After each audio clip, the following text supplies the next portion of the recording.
ഇത്ര സ്നേഹിക്കാൻ എന്തു വളരണം, ചെറുതാകാനായിട്ട് എന്തുമാത്രം വളരണം. ദൈവത്തോളം വളർന്നാലേ ദൈവപുത്രന് ഇത്രയേറെ സ്നേഹിക്കാനാവൂ. അല്ല, ഒരു ദൈവപുത്രന് മാത്രമേ ഇത്രയേറെ ചെറുതാകാനാവൂ. ഇത്രയേറെ ചെറുതാകുന്നത് എന്തിനാണ് എന്ന് കൂടെ ചിന്തിക്കണം. അത് ഒത്തിരി സ്നേഹിക്കാനാണ്, മുഴുവനെയും സ്വന്തമാക്കാനാണ്, നമ്മളെ ഓരോരുത്തരെയും സ്വന്തമാക്കാനായിട്ടാണ്. ഈശോയ്ക്ക് നമ്മെ വേണം, നമ്മെ മുഴുവനായി വേണം, നമ്മെ സ്വന്തമാക്കണം. അതിന് അവിടുന്ന് ചെറുതായി, ഏറ്റവും നിസ്സാരനായി. ഇത് ഫിലിപ്പിയർക്ക് എഴുതിയ ലേഖനത്തിൽ പൗലോസ് കൃത്യമായി പറയുന്നുണ്ട്. അവൻ ശൂന്യവൽക്കരിച്ചു, മുഴുവനായി തന്നെ ശൂന്യവൽക്കരിച്ചു. നമ്മൾ ഒരുവനായി, നമ്മെ പോലായി പോരാ, നമ്മളിലേക്ക് അലിഞ്ഞു ചേരുവാൻ അവൻ സ്വയം അപ്പമായി, അപ്പത്തിലൂടെ തന്നെ മനുഷ്യാവതാരം തുടരുവാന് അവിടുന്ന് തീരുമാനിച്ചു. കാരണം അവിടുന്ന് നമ്മളെ അത്രയേറെ സ്നേഹിക്കുന്നു. സ്നേഹിക്കുന്നവരെ സ്വന്തമാക്കുവാനായിട്ട് എന്തും ചെയ്യുന്നത് സ്നേഹിക്കുന്നവരുടെ സ്വഭാവമാണ്. ഒരു പഴയ കഥ പറഞ്ഞു കേട്ടിട്ടുണ്ട്. ഒരു സുന്ദരനായ രാജകുമാരന് പതിവായി നടക്കാൻ പോകുമായിരുന്നു. രാജകൊട്ടാരത്തിൽ നിന്ന് ഇറങ്ങി വിജനമായ ഗ്രാമപ്രദേശങ്ങളിലൂടെ രാജകുമാരൻ തനിച്ച് ആ ശാന്തതയിൽ നടക്കുന്നത് അദ്ദേഹത്തിന് ഒരു വളരെ ഹരമായ ഒരു പ്രവൃത്തിയായിരുന്നു. കാറ്റുകൊണ്ട് ശാന്തമായി നടക്കുന്ന രാജകുമാരൻ കണ്ണു തുറന്ന് അങ്ങോട്ടും ഇങ്ങോട്ടും നോക്കും. ഈ രാജകുമാരൻ പതിവായി പോകുന്ന സമയം തിരിച്ചറിഞ്ഞ് ഒരു കുടിലിൽ നിന്ന് ഒരു പെൺകുട്ടി രാജകുമാരനെ മുഴുവൻ നല്ലപോലെ കാണാൻ ആഗ്രഹിച്ചുകൊണ്ട് ഒരു വാതിലിന്റെ പിറകിൽ മറഞ്ഞു നിന്നുകൊണ്ട് രാജകുമാരനെ കാണുന്ന പതിവും ഉണ്ടായിരുന്നു. പല പ്രാവശ്യം തന്നെ ഒളിഞ്ഞു നോക്കുന്ന ഈ പെൺകുട്ടിയെ രാജകുമാരൻ ശ്രദ്ധിച്ചു. ഒരു ദിവസം രാജകുമാരൻ അവളെ നന്നായിട്ട് ഒന്ന് നോക്കി.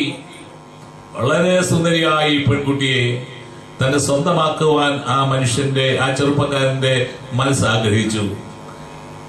രാജകൊട്ടാരത്തിൽ തിരിച്ചു ചെന്ന് തന്റെ പിതാവിന്റെ ഉപദേഷ്ടാക്കളോട് അവന്റെ ഉള്ളിലെ ആഗ്രഹവും അവൻ പറഞ്ഞു. ഞാനൊരു പെൺകുട്ടിയെ കണ്ടു, അവൾ അതീവ സുന്ദരിയാണ്, ഒരു കുടിലാണ് അവൾ താമസിക്കുന്ന, ഒരു പാവപ്പെട്ട പെൺകുട്ടിയാണ്. എനിക്ക് അവളെ വിവാഹം കഴിക്കണം. എനിക്ക് ഒത്തിരി ആഗ്രഹമുണ്ട് ആ പെൺകുട്ടിയെ സ്വന്തമാക്കാൻ. ഞാൻ എന്താ ചെയ്യേണ്ടത്? ഉപദേഷ്ടാക്കൾ പറഞ്ഞു, അതെന്നാ, നീ രാജകുമാരനല്ലേ, അതെന്നാ പ്രയാസം? നീ നിന്റെ രാജകീയ വസ്ത്രങ്ങളൊക്കെ ഇട്ട് രാജകുമാരന്റെ ഡ്രസ്സൊക്കെ ഇട്ടുകൊണ്ട് ആ കുടിലിന്റെ മുമ്പിൽ ചെന്നിട്ട് ആ പെൺകുട്ടി അപ്പോഴോട് പറയൂ, ഇത് ഞാൻ രാജകുമാരനാണ്, നിങ്ങളുടെ മകളെ എനിക്ക് കല്യാണം കഴിച്ചു തരണം. അവൾ നിന്റെ കൂടെ ഇറങ്ങി പോരുക തന്നെ ചെയ്യും. രാത്രിയിലെ രാജകുമാരന് ഈ ഉപദേശത്തെ കുറിച്ച് ഒത്തിരി ചിന്തിച്ചപ്പോൾ രാജകുമാരന് തോന്നി, അവര് വലിയ ഉപദേഷ്ടാക്കളാണെങ്കിലും ഈ ഉപദേശം അത്ര നല്ലതല്ല എന്ന് അവന് തോന്നി. തന്നെ പോലെ രാജകുമാരന്റെ വേഷഭൂഷണങ്ങളൊക്കെ ഇട്ട് ആ പാവപ്പെട്ട കുടിയിൽ ചെന്ന് ആ പെൺകുട്ടിയെ വിളിച്ചാൽ തന്നോടത്ത് വരുവാൻ ആ പെൺകുട്ടിക്ക് ധൈര്യമുണ്ടാകുമോ? ആരാധനയോടെ നിൽക്കുന്ന ആ പെൺകുട്ടിക്ക് തന്റെ മുമ്പിൽ താണു വീഴാൻ മാത്രമേ പറ്റൂ. തന്നെ സ്വന്തമാകാനൊന്നും ആ പെൺകുട്ടിക്ക് ആഗ്രഹവുമില്ല, സാധിക്കുകയുമില്ല. കാരണം അവൾ തീരെ പാവപ്പെട്ടവളാണ്. അവൾക്ക് ഒരു തരത്തിലും ഇവരുമായിട്ടൊരു സാധമ്യം പ്രാപിക്കാമെന്ന് ഒരു മോഹവുമില്ല, സാധിക്കുകയുമില്ലല്ലോ. അതുകൊണ്ട് അവ ഉപദേഷ്ടാക്കളുടെ ഉപദേശമൊക്കെ തിരസ്കരിച്ചു. പിന്നെ അവൻ സ്വന്തമായിട്ട് നിന്ന് ചിന്തിക്കാൻ തുടങ്ങി, എന്താണൊരു മാർഗം. വീണ്ടും അവൻ നടക്കാൻ പോയി. ആ പെൺകുട്ടി ഒളികണ്ണിട്ട് അവനെ നോക്കി ആരാധിച്ചു നിൽക്കുന്നത് കണ്ടു. ദുർബഹുമാന മാതിരി ആ മുഖമൊക്കെ അവൻ ശ്രദ്ധിച്ചു. വളരെ ആദരവോടെയാണ് ഈ പെൺകുട്ടി നിൽക്കുന്നത്. അവൻ ആ പെൺകുട്ടിയോടും ബഹുമാനം തോന്നി. വേറൊരു ദിവസം രാത്രിയില് എല്ലാവരും ഉറങ്ങിക്കഴിഞ്ഞപ്പോൾ അവൻ ഒരു ഭൃത്യന്റെ വേഷമിട്ടു. ഒരു സാധാരണ ഭൃത്യന്റെ വേഷമിട്ടു. ഇതുപോലുള്ള കുടിലിൽ താമസിക്കുന്ന ഒരു ഭൃത്യന്റെ വേഷമിട്ടുകൊണ്ട് ഈ പെൺകുട്ടി കുടിലിന്റെ മുമ്പിൽ ചെന്ന് അപ്പനെ വിളിച്ചു, ഇതാ ഞാന് ഒരു സാധാരണ മനുഷ്യൻ. ഞാൻ രാജാവിന്റെ പുത്രനാണ് എങ്കിലും ഞാനൊരു സാധാരണ മനുഷ്യനാകാനായിട്ടാണ് ആഗ്രഹിക്കുന്നത്, നിങ്ങളെപ്പോലെ ഒരാളാകാൻ. അപ്പൂരുടെ അപ്പൻ ചോദിച്ചു, ഞങ്ങളെപ്പോലെ കുമാരന് ഞങ്ങളെപ്പോലെ ഒരാളാകാൻ എന്തിനാ അതെന്താ ആഗ്രഹം? അതിനാഗ്രഹമുണ്ട്. എനിക്ക് നിങ്ങളുടെ മകളെ അവളോട് ഇഷ്ടം തോന്നി. നിങ്ങളെപ്പോലെ ഒരുവനായി വന്നാൽ മാത്രമല്ലേ അവൾക്ക് എന്നെ മനസ്സിലാക്കാനാവൂ, അവൾക്ക് എന്നോട് സ്നേഹം തോന്നൂ, അവളെന്നെ സ്വന്തമാകാൻ ആഗ്രഹിക്കൂ. ഇതാ സാധാരണക്കാരനായി ഞാൻ വന്നു, സാധാരണക്കാരനായി ഞാൻ രാജകൊട്ടാരത്തിൽ ജീവിച്ചുകൊള്ളാം, നിങ്ങളുടെ മകളെ എനിക്ക് വിവാഹം ചെയ്തു തരുമോ? കുമാരന്റെ ഇഷ്ടം അപ്പൻ പറഞ്ഞു. മകളെ വിളിച്ചു ചോദിച്ചു, ഇതാ ഈ സാധാരണക്കാരനായി തീരുന്ന ഈ കുമാരനെ ആണോ, രാജകുമാരനായി അണിഞ്ഞൊരുങ്ങി വരുന്ന കുമാരനെയാണോ നിനക്കിഷ്ടം? അവൾ മിണ്ടാതെ വന്നു. കുറെ നേരം അപ്പൻ ചോദിച്ചപ്പം അവൾ പറഞ്ഞു, അണിഞ്ഞൊരുങ്ങി വരുമ്പോൾ എനിക്ക് അകലം തോന്നും, ഇപ്പോൾ അടുപ്പം തോന്നുന്നു. ഇപ്പം നമ്മളെപ്പോലെ ഒരാളായില്ലേ, അടുപ്പം തോന്നുന്നു. അപ്പന് ഇഷ്ടമാണെങ്കിൽ കുമാരനെ ഞാൻ കല്യാണം കഴിക്കാൻ ഇഷ്ടപ്പെടുന്നു. ഇതാണ് ഈശോ ചെയ്തത്. അവിടുന്ന് പിതാവിനോട് സമനായിരിക്കെ, മഹത്വത്തിലായിരിക്കെ മനുഷ്യവർഗത്തെ സ്നേഹിക്കുവാനും പൂർണ്ണമായി ഉൾക്കൊള്ളുവാനും കഴിയണമെങ്കിൽ മനുഷ്യനെ പോലെ ഒരാളാകണമെന്ന് തീരുമാനിച്ചു, ഒരു സാധാരണക്കാരനാകാൻ തീരുമാനിച്ചു. മനുഷ്യാവതാരം എന്ന മഹനീയ ആശയം ഉദിച്ചത് അപ്പോഴാണ്. മനുഷ്യനാകുക, ദൈവം മനുഷ്യനാകുക, എല്ലാ തരത്തിലും മനുഷ്യനാകുക, മനുഷ്യന്റെ ഭാഷ സംസാരിക്കുക, രൂപഭാവങ്ങൾ ഉൾക്കൊള്ളുക, മനുഷ്യന്റെ വേദനയിൽ പങ്കുചേരുക, സാധാരണക്കാരനായി ജീവിക്കുക. അവൻ വന്നു, തച്ചന്റെ കൊച്ചനായി വന്നു, നമ്മുടെ മധ്യത്തിൽ നടന്നു, നമ്മെ പോലെ ഒരാളായി തീർന്നു, നമ്മുടെ ഭാഷ സംസാരിച്ചു, നമ്മുടെ ഭക്ഷണം കഴിച്ചു. അവൻ നമ്മളിൽ ഒരാളായി തീർന്നപ്പോൾ നമുക്ക് അവൻ പ്രാപ്തരായി മാറി. അവൻ നമ്മുടെ രക്ഷകനായി ഭവിച്ചപ്പോൾ അവൻ നമ്മളെ സ്വന്തമാക്കി. സ്വന്തമാക്കലിലൂടെ അവൻ നമ്മളെ മുഴുവൻ സ്വന്തമാക്കി കഴിഞ്ഞപ്പോൾ അവന് തോന്നി അവരിൽ അവൻ എന്നും ജീവിക്കണമെന്ന്. അതുകൊണ്ട് തന്നെ മരണത്തിന്റെ തലേന്നാൾ അവിടുന്ന് അപ്പമെടുത്ത് വാഴ്ത്തി അവർക്ക് കൊടുത്തുകൊണ്ട് പറഞ്ഞു, ഇതെന്റെ ശരീരം, ഇതെന്റെ രക്തം. നിങ്ങൾ ഒന്നിച്ചു കൂടുമ്പോൾ എന്റെ ഓർമ്മയ്ക്കായി നിങ്ങൾ ഇത് ചെയ്യണം. ഞാൻ ലോകാവസാനം വരെ നിങ്ങളുടെ ഉണ്ടായിരിക്കും. ജീവനുള്ള ഞാന് ലോകമുള്ളിടത്തോളം കാലം നിങ്ങളുടെ മധ്യത്തില് ജീവിക്കുന്ന ഒരു വ്യക്തിയായി തീരും. മനുഷ്യാവതാരം അപ്പാവതാരമായി മാറുകയായിരുന്നു ആ നിമിഷം. മനുഷ്യാവതാരം തുടരുന്നു. ശരീരത്തിന്റെയും മാംസരക്തങ്ങൾ ധരിച്ചു വന്ന ദൈവപുത്രൻ മരിച്ചരൂപിയായി പിതാവിന്റെ മഹത്വത്തിലേക്ക് കരയറ്റപ്പെട്ടുവെങ്കിലും അവൻ തന്റെ മനുഷ്യരൂപത്തിൽ വന്ന ആ ദൈവപുത്രൻ തന്റെ അസ്തിത്വം തുടരാൻ മറ്റൊരു രഹസ്യം കണ്ടെത്തി. ആ മഹാരഹസ്യത്തെയാണ് ദിവ്യകാരുണ്യം എന്ന് നമ്മൾ വിളിക്കുക. മനുഷ്യാവതാരത്തിന് തുടർച്ചയായ അപ്പാവതാരം തന്നെ എനിക്കും നിങ്ങൾക്കും വേണ്ടി എന്നോടൊത്തായിരിക്കുവാൻ, നിങ്ങളോടൊത്തായിരിക്കുവാൻ, നമ്മുടെ ശരീരരക്തത്തിന്റെ ഭാഗങ്ങളാകുവാൻ, നമ്മളിൽ വസിച്ചുകൊണ്ട് തന്നെ ജീവൻ കൊണ്ട് നമ്മളെ നിറയ്ക്കുവാൻ, നമ്മളെ ക്രിസ്ത്യാനികളാക്കുവാൻ, അവനോട് ബന്ധമുള്ളവരാക്കുവാൻ. നമ്മളൊക്കെ ഇവിടെ ഇരിക്കുന്നവർ ക്രിസ്ത്യാനികളുണ്ടാവാം, ക്രിസ്ത്യാനികളല്ലാത്തവരുണ്ടാവാം. ആര് തന്നെയായാലും യേശു ക്രിസ്തുവിൽ നമ്മൾ വിശ്വസിക്കുന്നവരാണല്ലോ. നമ്മൾ യേശു ക്രിസ്തുവിൽ വിശ്വസിക്കുന്നതിന്റെ ആധാരം എന്താണ് എന്നൊരു ചോദ്യം ചോദിച്ചാൽ അതിനുള്ള ശരിയായ ഉത്തരം 1985 മദർ തെരേസ പറഞ്ഞു. 1985 മദർ തെരേസയ്ക്ക് നൊബേൽ പ്രൈസ് കിട്ടി, സമാധാനത്തിന്റെ നോബൽ പ്രൈസ് കിട്ടി. അവൾ ലോകത്തിൽ ശ്രദ്ധേയായ ഒരു വ്യക്തിയായി മാറി. ഒത്തിരി പേര് മദർ തെരേസയുടെ ഇന്റർവ്യൂവിന് വന്നു. ഒരു ഹൈന്ദവ പത്രാധിപര് മദർ തെരേസയോട് ഒരു ചോദ്യം ചോദിച്ചു. നിങ്ങളിപ്പോൾ ലോകത്തിലെ ഏറ്റവും ശ്രദ്ധേയമായ സ്ത്രീയാണ്, നിങ്ങളുടെ ഈ മഹത്വത്തിന്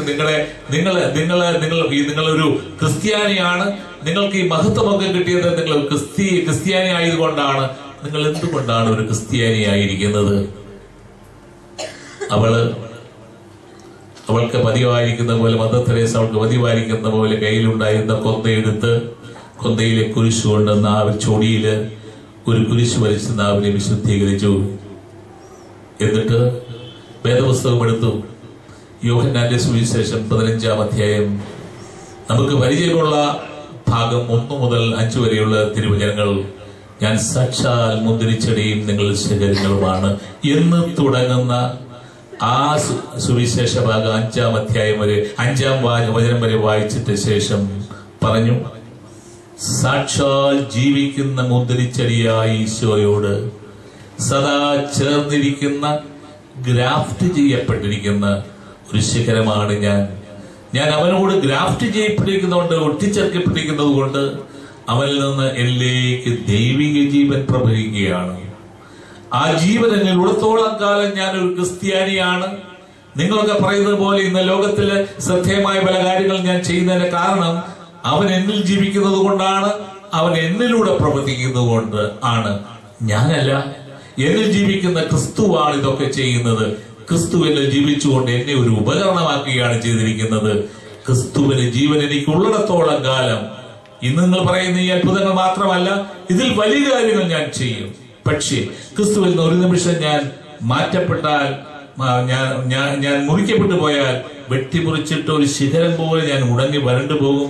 തീയിട്ട് ദഹിപ്പിക്കാനല്ലാതെ മറ്റൊന്നിനും അത് കൊള്ളില്ല എന്ന് ബോധ്യത്തോടെ സംസാരിച്ച മദർ തെരേസയുടെ ജീവിതത്തിന്റെ കേന്ദ്രബിന്ദു ദിവ്യകാരുണ്യനാഥനും അവിടുത്തെ സാന്നിധ്യവും അവിടുത്തെ മാംസരക്തങ്ങളുമായിരുന്നു. ദൈവകൃപയാൽ 4 കൊല്ലം കൽക്കട്ടയിൽ പോയി അവരുടെ കൂടെ താമസിക്കാനും അവരുടെ പ്രാർത്ഥനാ ജീവിതത്തില് പങ്കുചേരുവാനും ദൈവം എനിക്ക് അനുഗ്രഹം നൽകി. ആ അവസരത്തിൽ എല്ലാ ദിവസവും രാവിലെ പ്രഭാതത്തിലെ പൂജയില്, അതിനോട് ചേർന്നുള്ള പ്രാർത്ഥനയില് മദർ തെരേസയും സിസ്റ്റേഴ്സും 1 മണിക്കൂർ നേരം ദിവ്യകാരുണ്യത്തിന് മുമ്പിൽ ഇരുന്നു കൊണ്ട് ദിവ്യകാരുണ്യനാഥന്റെ സ്നേഹം അനുഭവിച്ച് ആ ജീവൻ തന്നിലേക്ക് ആവാഹിച്ച് ശക്തി ആർജിച്ചിട്ട് ആ ജീവനം കൊണ്ടാണ് അവരുടെ മിഷൻ പ്രവർത്തനങ്ങളിലേക്ക് പോകുന്നത്. അക്കാരണത്താൽ അവൾക്ക് വഴിയിൽ ചേർക്കുമ്പോൾ മരിച്ചുകൊണ്ടിരിക്കുന്ന ഒരു സഹോദരനിൽ ഒരു സഹോദരിയിൽ ഈശോയുടെ മുഖച്ഛായ കാണാൻ കഴിഞ്ഞിരുന്നു. ഈശോയെ അവൾ തന്റെ സഹോദരങ്ങൾ കണ്ടതിന് പ്രധാനപ്പെട്ട കാരണം അവൾ ഈശോയുടെ ജീവൻ നിറഞ്ഞിരുന്നു എന്നുള്ളതാണ്. സ്നേഹമുള്ളവരെ, ഈ മനോഹര ഭവനത്തിൽ വന്ന് എല്ലാ ബുധനാഴ്ചയും നമ്മൾ ഈ പ്രാർത്ഥനാ സമ്മേളനത്തിൽ പങ്കുചേർന്ന് ഈശോയുടെ മുമ്പിൽ പ്രാർത്ഥിക്കുമ്പോൾ, ദിവ്യകാരുണ്യനാഥനെ നമ്മൾ സ്വീകരിക്കുമ്പോൾ നമ്മൾ നിറയേണ്ടത് ഒരൊറ്റ കാര്യമാണ്: ഈശോയുടെ സ്നേഹവും ഈശോയുടെ സ്നേഹത്തിൽ നിന്ന് ഉരിയുന്ന ആ വലിയ ജീവനും നിത്യജീവനും ദൈവിക ജീവനും. ഈ വലിയ സ്നേഹവും ദൈവിക ജീവനും അനുഭവിച്ചു കഴിഞ്ഞാൽ നമ്മളൊക്കെ ക്രിസ്തുവാഹകരായി മാറും. ക്രിസ്തു നമ്മൾ ജീവിച്ചു തുടങ്ങുമ്പോൾ പൗലോസിനെ പോലെ നമുക്ക് പറയാൻ കഴിയും, ഞാനല്ല, ഈശോ എന്നിൽ ജീവിക്കുന്നു എന്ന്. ഈശോ എന്നിൽ ജീവിക്കുന്നു. ഈശോ ജീവിച്ചിട്ടുണ്ട്, നമ്മളിൽ ജീവിക്കുന്നുണ്ടെങ്കിൽ നമ്മുടെ ഏത് പ്രശ്നങ്ങൾക്കും പരിഹാരമായി എന്നെ ശക്തിപ്പെടുന്ന കർത്താവിൽ എനിക്കെല്ലാം സാധിക്കും എന്ന് പൗലോസിനെ പോലെ നമുക്ക് ധൈര്യത്തോടെ പറയാൻ കഴിയും. കാരണം ഞാനല്ല, യേശു എന്നിൽ ജീവിക്കുന്നു. യേശു എന്നെ സഹിക്കാനാണ് വിളിക്കുന്നതെങ്കിൽ ഞാൻ സന്തോഷത്തോടെ ആ കുരിശ് വഹിക്കും. യേശു എന്നെ സന്തോഷിക്കാനാണ് വിളിക്കുന്നതെങ്കിൽ ഞാൻ സന്തോഷത്തോടെ അവന്റെ സന്തോഷത്തിൽ പങ്കുചേരും. ഞാൻ അവന്റെ സ്നേഹം പങ്കുവയ്ക്കും. മറ്റുള്ളവരെ അവന്റെ സ്നേഹത്തിലേക്ക് ഞാൻ എത്തിക്കും. ഞാൻ സ്പർശിക്കുന്നവരെല്ലാം ഈശോയെ ഞാൻ തിരിച്ചറിയും. അവന്റെ ജീവൻ കൊണ്ട് ഞാൻ നിറയും. സ്നേഹമുള്ളവരെ, ഇതാണ് ദിവ്യകാരുണ്യത്തിന്റെ വലിയ ശക്തി. ദിവ്യകാരുണ്യനാഥൻ നമ്മുടെ ജീവിതത്തിന്റെ കേന്ദ്രബിന്ദുവായിരിക്കണം. നമ്മുടെ സാക്ഷാൽ നമ്മുടെ ക്രൈസ്തവ ജീവിതത്തിന്റെ ആകത്തുകയായി ദിവ്യകാരുണ്യം തീരുമ്പോൾ ആ ദിവ്യകാരുണ്യത്തിൽ നിന്ന് ആർജിക്കുന്ന ശക്തി കൊണ്ടാണ് ഓരോ പ്രഭാതവും നമ്മൾ തുടരേണ്ടത്. പ്രസിദ്ധനായിരുന്നു ബിഷപ്പ് ഫുൾട്ടൻ ജേഷി. അദ്ദേഹം അമേരിക്കയിലെ ന്യൂയോർക്കിലെ തൊട്ടടുത്തുള്ള വിൻചെസ്റ്റർ എന്ന് പറയുന്ന രൂപതയുടെ സഹായപത്രനായിരുന്ന ഒരു ന്യൂയോർക്ക് അതിരൂപതയുടെ ഭാഗം. വലിയ ടെലിവിഷൻ പ്രസംഗകൻ. ടെലിവിഷൻ ഉണ്ടായ കാലത്ത് ആദ്യം റേഡിയോ പ്രഭാഷകൻ, പിന്നീട് ടെലിവിഷൻ ഉണ്ടായപ്പോൾ ടെലിവിഷൻ പ്രഭാഷകൻ. ദിവസവും ടെലിവിഷനിലൂടെ ദൈവികാര്യങ്ങൾ സംസാരിക്കുന്ന മനുഷ്യൻ തിരക്കുള്ള ഒരു പ്രസംഗകനും ഒരു മിഷണറിയുമായിരുന്നു. ലോകം മുഴുവൻ സഞ്ചരിക്കുന്ന ഒരു പ്രഭാഷകന്. ഈ ഫുൾട്ടൻ ജേഷി ധാരാളം പുസ്തകങ്ങൾ എഴുതിയിട്ടുള്ള ഒരു പ്രഭാഷകന്. ഈ ഫുൾട്ടൻ ജേഷി എല്ലാ ദിവസവും പ്രഭാതത്തില് 5 മണി മുതൽ 6 മണി വരെ ദിവികാരുണ്യ സന്നിധിയില് ഇരുന്ന് പ്രാർത്ഥിച്ചിരുന്നു. ദിവ്യകാരുണ്യ സന്നിധിയിൽ നിന്ന് ഈശോ തന്ന കാര്യങ്ങൾ, ഈശോ കൊടുത്ത കൃപയാണ് അദ്ദേഹം പ്രസംഗിച്ചത്. ഈശോ നൽകിയ ജീവനാണ് മറ്റുള്ളവർക്ക് അവിടുന്ന് നൽകിയത്. ഞാൻ ബടവാതൂർ സെമിനാരിയിൽ പ്രവേശിച്ചത് 1962 ഒരു വിദ്യാർത്ഥിയായിട്ട്.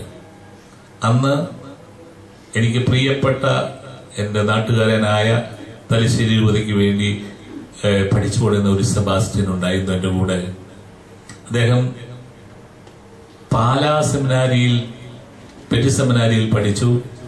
ഞാൻ ചങ്ങനാശ്ശേരി പെറ്റി സെമിനാരിയിൽ പഠിച്ചു. പക്ഷെ ഞങ്ങൾ അയൽവക്കക്കാരും നാട്ടുകാരുമാണ്, അടുത്ത ഇടവക്കാരനാണ്. ഞങ്ങൾ മേജർ സെമിനാരിയിൽ വന്നപ്പോൾ ഒരേ സെമിനാരിയിൽ വന്നു.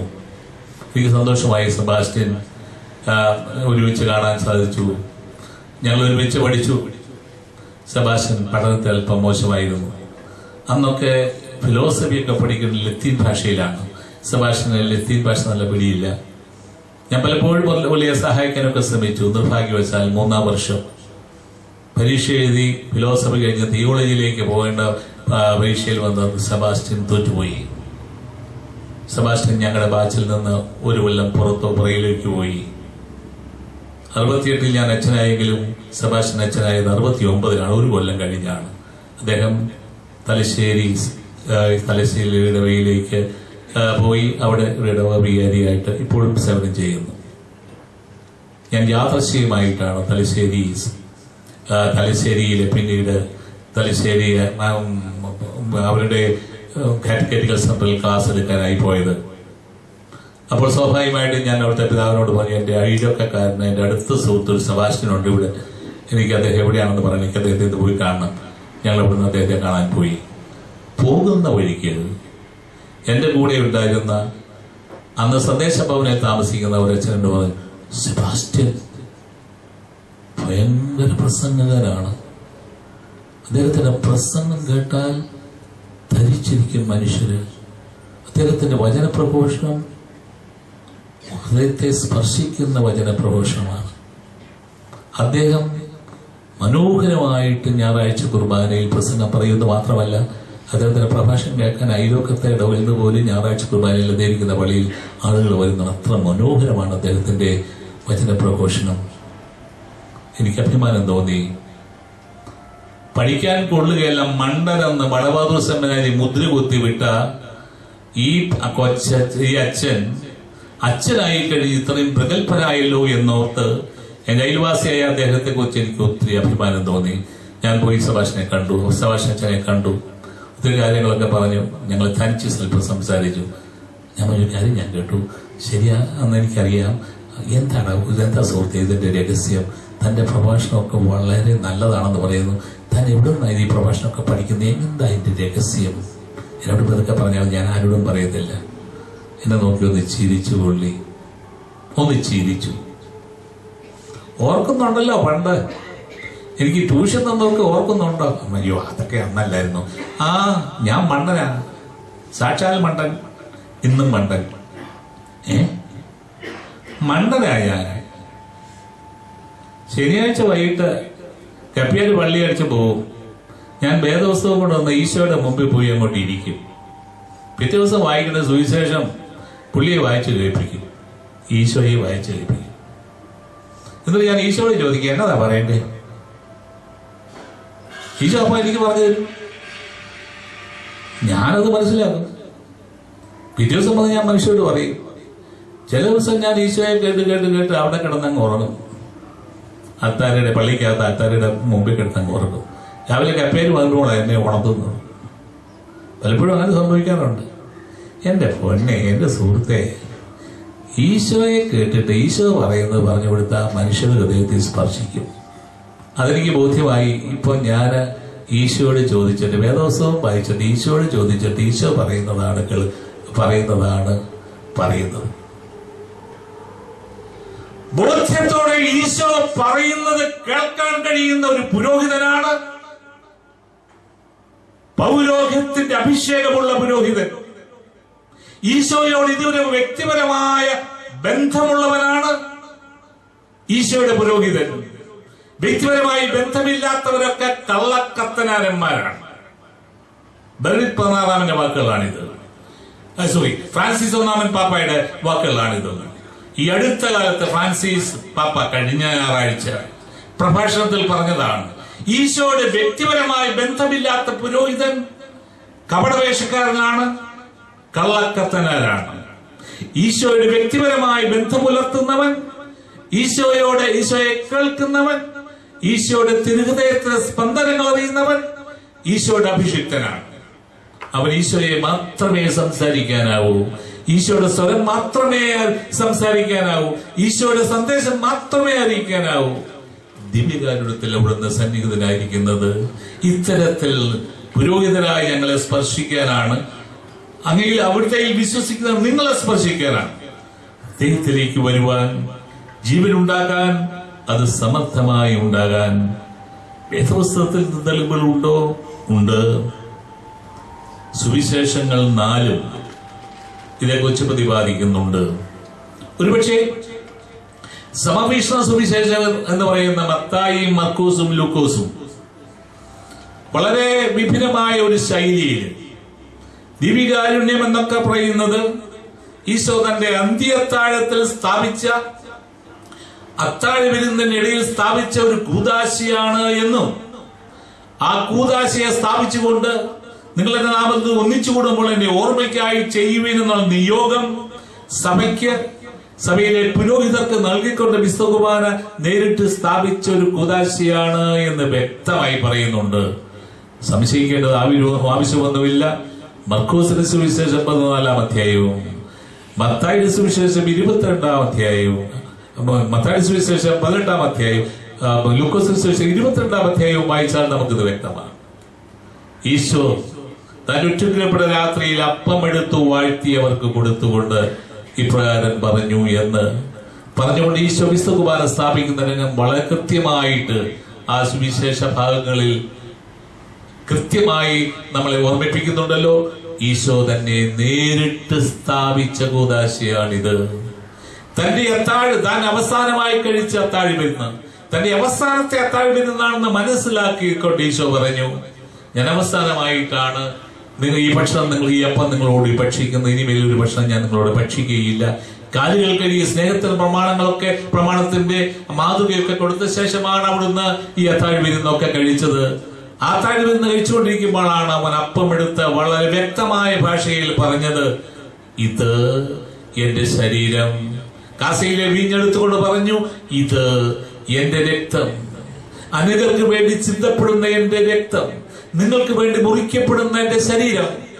വളരെ വ്യക്തമായ ഒരു ഭാഷ്യത്തില് ഈശോ ഇത് പറഞ്ഞുകൊണ്ട് വിശുദ്ധ കുർബാന സ്ഥാപിച്ചു എന്ന് സമവീക്ഷണ സുവിശേഷകരെല്ലാവരും മർക്കോസും മത്തായും ലൂക്കായും ഒരുപോലെ ഏതാണ്ട് ഒരേ രീതിയിൽ തന്നെയാണ് ഇത് പ്രതിപാദിക്കുന്നത്. സംശയമില്ല, ഈശോ തന്നെ സ്ഥാപിച്ചതാണ് ഈ വിശുദ്ധ കുർബാന. വേദപുസ്തകത്തിൽ നിന്ന് നമുക്ക് തെളിവുണ്ട്. എന്നാൽ യോഹന്നാൻ സുവിശേഷകന് അന്ത്യത്താഴ വിരുന്നിൽ ഈശോ കുർബാന സ്ഥാപിച്ചതിനെ കുറിച്ച് പറയുന്നതേ ഇല്ല. അത് എന്തുകൊണ്ട് എന്ന് ചിന്തിക്കുന്നവരുമുണ്ട്. വിശുദ്ധ കുർബാന സാക്ഷാൽ കർത്താവിന്റെ ശരീരരക്തങ്ങളായി അവിടുന്ന് സ്ഥാപിച്ച ബലിയാണ്. തന്റെ കാൽവരി യാഗത്തിന് തുടർച്ചയായ ബലിയാണ്. നമുക്ക് വേണ്ടി മുറിക്കപ്പെടുന്ന അപ്പമാണ്, നമുക്ക് വേണ്ടി ചിന്തപ്പെടുന്ന കാസയാണ് എന്ന് സമവീക്ഷണ സുവിശേഷകർ പറയുമ്പോൾ യോഹന്നാൻ തന്റെ സുവിശേഷത്തിന്റെ 6 അധ്യായത്തില് 46 മുതലുള്ള തിരുവചനങ്ങളിൽ മറ്റൊരു രീതിയിലാണ് വിശുദ്ധ കുർബാനയെ കുറിച്ച് പ്രതിപാദിക്കുന്നത്. വിശുദ്ധ കുർബാന ജീവന്റെ അപ്പമാണ്. ഈ 6ാമത്തെ അധ്യായത്തിലേക്ക് വരുന്നതിന് മുമ്പ് യോഹന്നാൻ ശ്ലീഹ പല തരത്തിൽ ഈ വിശ്വാസം നമ്മൾ ആഴപ്പെടുത്തുന്നതിനുള്ള കാര്യങ്ങളൊക്കെ ചെയ്യുന്നുണ്ട്. 1ാമത്തെ അധ്യായത്തിൽ ഈ ഈശോ എന്ന് പറയുന്ന വചനം മാംസമായി നമ്മുടെ ഇടയിൽ വസിച്ച ആളാണെന്ന് 1:14 പറഞ്ഞുകൊണ്ട്, 2ാമത്തെ അധ്യായത്തിൽ കാനായിലെ കല്യാണ വിരുന്നിലെ ആ അടയാളമൊക്കെ കാണിച്ചുകൊണ്ട് നമ്മുടെ കുറവുകളിലേക്ക് കടന്നു വരുന്ന ഒരു ദൈവപുത്രനാണ് ക്രിസ്തു എന്ന് കാണിച്ചുകൊണ്ട് മൂന്നാമത്തെ അധ്യായത്തിൽ നിക്കോദേമോസുമായുള്ള സംവേദനത്തിലൂടെ സാക്ഷാൽ ഈശോയെ മനസ്സിലാക്കണമെങ്കിൽ അരൂപിയാൽ നമ്മൾ സ്പർശിക്കപ്പെടണം എന്നൊരാശയം അവതരിപ്പിച്ചുകൊണ്ട് നാലാമത്തെ അധ്യായത്തിൽ സമറിയാക്കാരി സ്ത്രീയുമായുള്ള സംവേദനത്തിലൂടെ തന്റെ ശരീരം വിശ്വാസികൾക്ക് മാത്രമല്ല സമറിയാക്കാർക്കും വിജാതിയർക്കും കൂടിയാണ് എന്ന് പറഞ്ഞുകൊണ്ട് അഞ്ചാമത്തെ അധ്യായത്തിൽ പലതരത്തിലുള്ള രോഗശാന്തികളെ കുറിച്ചൊക്കെ പറഞ്ഞുകൊണ്ട് രോഗശാന്തി വരുത്തുന്ന ദൈവപുത്രനാണ് താനാണ് പ്രവചനത്തിലൂടെ ആവിഷ്കരിച്ചിരിക്കുന്ന ദൈവപുത്രൻ എന്ന് തെളിയിച്ചുകൊണ്ട് ആറാമത്തെ അധ്യായത്തില് അത്ഭുതകരമായ ഒരു അപ്പം വർദ്ധിപ്പിക്കലിലൂടെ ഈ പഠനം കൃത്യമായി നൽകുവാൻ ഒരു പശ്ചാത്തലം ഒരുക്കിക്കൊണ്ട് ഈശോ പറയുന്നു, ഞാനാണ് ജീവന്റെ അപ്പം, സ്വർഗത്തിൽ നിന്ന് ഇറങ്ങിയ ജീവനുള്ള അപ്പം. ഞാൻ നിങ്ങളെ പൂർവികർ കഴിച്ച മന്ന പോലെയല്ല. മന്ന കഴിച്ചവർ മരിച്ചുപോയി. പക്ഷെ ഞാൻ നിങ്ങൾക്ക് ജീവനുണ്ടാകാൻ, നിത്യജീവനുണ്ടാകാൻ ദൈവത്താൽ നിയോഗിക്കപ്പെട്ട ദൈവപുത്രനായി ഞാൻ എന്റെ ശരീരരക്തങ്ങൾ നിങ്ങൾക്ക് മുറിച്ചു തരുന്നു. വാങ്ങി ഭക്ഷിക്കുവിൻ, ഇതെന്റെ ശരീരം, ഇതെന്റെ രക്തം. എന്തിന് എന്നൊരു ചോദ്യമുണ്ട്. നിങ്ങൾ എന്തിനു വാങ്ങി ഭക്ഷിക്കണം? നിങ്ങൾക്ക് ജീവൻ ഉണ്ടാകാൻ. വളരെ വ്യക്തമാണത്. നിങ്ങൾക്ക് ജീവൻ ഉണ്ടാകാൻ, സമർത്ഥമായി ഉണ്ടാകാൻ. നിങ്ങളൊരു യാത്രയിലാണ്. ഈ യാത്രയിൽ നിങ്ങൾക്ക് ക്ഷീണമുണ്ടാകും. രാജാക്കന്മാരുടെ പുസ്തകം 1-ാം പുസ്തകം 19-ാം അധ്യായത്തില് ഏലിയായുടെ കഥ നമ്മൾ വായിച്ചിട്ടുണ്ട്. ബാൽദേവനെ വെല്ലുവിളിച്ചിട്ട് രാജകുമാരിയുടെ അപ്രീതി സമ്പാദിച്ച, ജസബേൽ രാജ്യയുടെ അപ്രീതി സമ്പാദിച്ച ഏലിയായിക്ക് ഒളിച്ചോടേണ്ട ഗതികേട് വന്നു. കാര്യം എല്ലാവരുടെയും മുമ്പിൽ വെച്ചാണ് അത്ഭുതകരമായി മഴ പെയ്യിപ്പിച്ചതും തന്റെ ബലിയെ ദൈവം സ്വീകരിച്ചതായി തെളിയിച്ചതും. പക്ഷേ ജസബേൽ രാജ്യക്ക് ഇതുകൊണ്ടൊന്നും തൃപ്തിയായില്ല. ഇവനെ വകവരുത്തിയേ മതിയാവൂ. ഇവൻ ഇവിടെ ഉണ്ടെങ്കിൽ നമ്മുടെ ജനം മുഴുവൻ ബാൽദേവനെ വിട്ടുപോകും, ഇവന്റെ ദൈവത്തിന്റെ പുറകെ പോകും. ഇവൻ കഴിവുള്ളവനാണ്, ഇവൻ അടയാളങ്ങൾ കാണിക്കാൻ കഴിവുള്ളവനാണ് എന്ന് ബോധ്യപ്പെട്ട ജസബേൽ കിങ്കരന്മാരോട് പറഞ്ഞു, നാളെ വൈകുന്നതിനകം അവന്റെ തല എനിക്ക് വേണം. കിങ്കരന്മാർ ഏലിയായെ വധിക്കുമെന്ന് കണ്ടപ്പോൾ ഏലിയ ഒളിച്ചോടി. ഇവരിൽ നിന്ന് ജസബേൽ രാജ്യം ഒളിച്ചോടി ഓടി ക്ഷീണിച്ച് ഒരു മരത്തിന്റെ ചുവട്ടിൽ കിടന്ന് ഉറങ്ങിപ്പോയി. അപ്പോഴാണ് ആകാശത്ത് നിന്ന് ദൈവം ഒരു പക്ഷി വഴി പ്രവാചകന് അപ്പവും വെള്ളവും കൊടുത്തത്. എന്നിട്ട് പ്രവാചകനോട് ദൈവം പറഞ്ഞു, എഴുന്നേൽക്കൂ, ഭക്ഷിക്കൂ, നിനക്ക് വളരെ ദൂരം ഇനിയും യാത്ര ചെയ്യേണ്ടിയിരിക്കുന്നു. ക്ഷീണം മാറ്റൂ, ഭക്ഷിക്കൂ, പാനം ചെയ്യൂ, നിനക്ക് വളരെയേറെ ദൂരം യാത്ര ചെയ്യേണ്ടിയിരിക്കുന്നു. രാജാക്കന്മാരുടെ പുസ്തകത്തിൽ പറയുന്നു, ആ ഭക്ഷണത്തിന്റെ ശക്തി കൊണ്ട് 40 ദിനരാത്രങ്ങൾ ചിലവഴിച്ച്, അതൊക്കെ പ്രതീകങ്ങളാണ്. 40 ദിനരാത്രങ്ങൾക്ക് പ്രതീകങ്ങളാണ്, ഞാൻ അതിലേക്ക് കടക്കുന്നില്ല. 40 ദിനരാത്രങ്ങൾ യാത്ര ചെയ്തുകൊണ്ട് ഹെറേബിലേക്ക്, ദൈവത്തിന്റെ വിശുദ്ധ മലയിലേക്ക് ഏലിയ ചെന്നു എന്ന്. ഈ ഏലിയയെ പോലെ നമ്മളും ഈ ലോകത്തില് തീർത്ഥാടനം ചെയ്യുന്നവരാണ്. ഞാനും നിങ്ങളും. നമ്മുടെ ജനന സമയത്ത് തുടങ്ങി നമ്മുടെ തീർത്ഥാടനം, ദൈവികമായി തീർത്ഥാടനം ചെയ്യുന്ന, ദൈവത്തിലേക്ക് തീർത്ഥാടനം ചെയ്യുന്ന മനുഷ്യര്. മാമോദീസായിൽ ആരംഭിച്ച നമ്മുടെ തീർത്ഥാടനം നമ്മുടെ മരണത്തിനപ്പുറത്തിലേക്കും കടന്നു ചെല്ലേണ്ടതാണ്. ദൈവത്തിന്റെ സന്നിധിയിൽ ചെന്ന് ചേരുമ്പോഴാണ് നമ്മുടെ തീർത്ഥാടനം പൂർത്തിയാക്കുന്നത്. പക്ഷേ നമ്മുടെ മരണം വരെ നമുക്ക് ഈ തീർത്ഥാടനത്തിൽ ശക്തിയേകാനായിട്ട് നമ്മോടൊത്ത കർത്താവ് നമ്മോടൊത്ത സന്നിധിനായിക്കൊണ്ട് തന്നെ മാംസരക്തങ്ങൾ നമുക്ക് ഭക്ഷണപാനീയങ്ങളായി തരികയാണ്. ഈ ഭക്ഷണപാനീയങ്ങളായി തന്നുകൊണ്ട് നമ്മെ ഊട്ടുന്ന, നമ്മെ ശക്തിപ്പെടുത്തുന്ന കർത്താവിന്റെ ശക്തിയുടെ മുമ്പിലാണ് നാം ഇന്ന് തലകുലിച്ചു നിൽക്കുന്നത്. കർത്താവേ, എനിക്ക് തരൂ, നിന്റെ ശരീരരക്തങ്ങൾ തരൂ, നിന്റെ ഭക്ഷണപാനീയങ്ങൾ തരൂ എന്ന് പറയുവാൻ കഴിയുന്നത് അപ്പോഴാണ്. നമുക്ക് ഈ കർത്താവിന്റെ വലിയ സ്നേഹത്തെ ഒന്ന് സ്തുതിച്ചുകൊണ്ട് ഒരു ഗാന ശുശ്രൂഷയിലൂടെ നമ്മുടെ മധ്യത്തിൽ സാക്ഷാൽ സന്നിഹിതനായിരിക്കുന്ന ഈശോയെ നമുക്ക് ആരാധിക്കാം.